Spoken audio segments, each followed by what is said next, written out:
Cette exposition est très particulière parce qu'en vérité, on est associé à un partenaire très important qui est le Fonds régional d'art contemporain Alsace. Donc c'est exceptionnel parce que ça n'arrivera pas deux fois dans la mesure où on fête un anniversaire avec eux. C'est leurs 30 ans.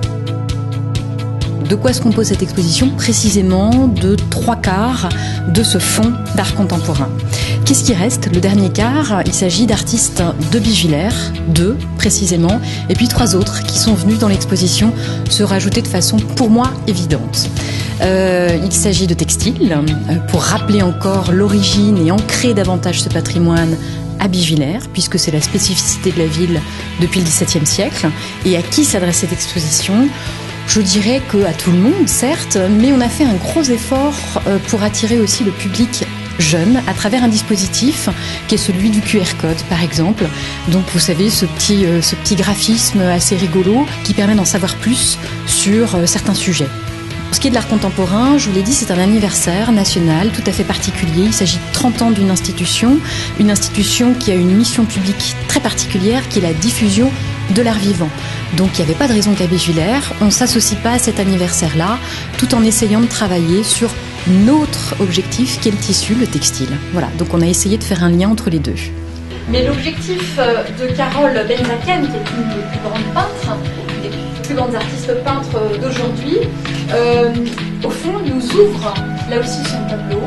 On a un plan, elle appelle ça un traving, traving n'importe, parce qu'il y en a plusieurs. Pour moi, ce que j'ai retenu cette toile, c'était de m'amuser à proposer une balade poétique. Le mouton évoque la laine, c'est-à-dire alterner.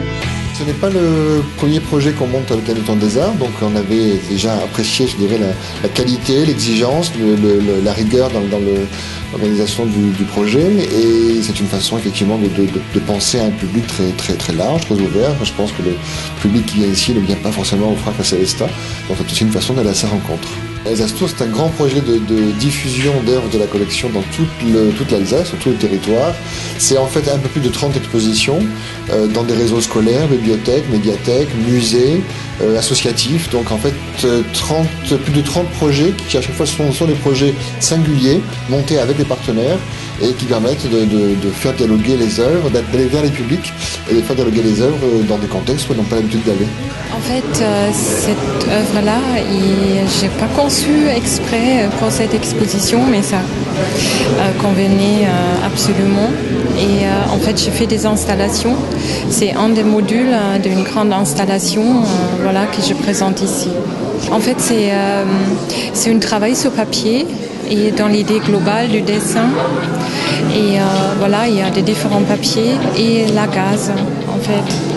Et j'utilise l'amidon, je fortifie.